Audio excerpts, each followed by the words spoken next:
On the right side of the screen, you'll find the volume controls. There is a green meter on the side. It will move up and down to indicate the volume of the computer. You can also mute the computer by pressing the mute button. Under those options are your microphone controls. This includes the podium microphone power button and the wireless microphone power button.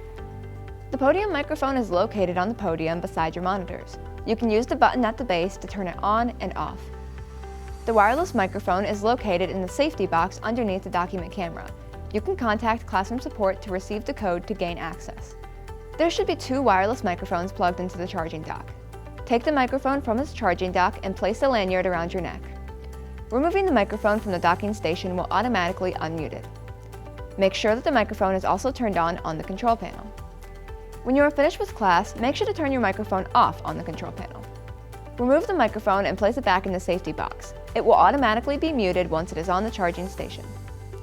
Be sure to put it in its charging station again so it can be fully charged for the next user.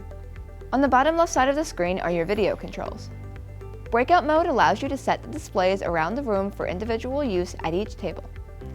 The last button on this list is video mute. This hides what is on the podium computer from the displays around the room.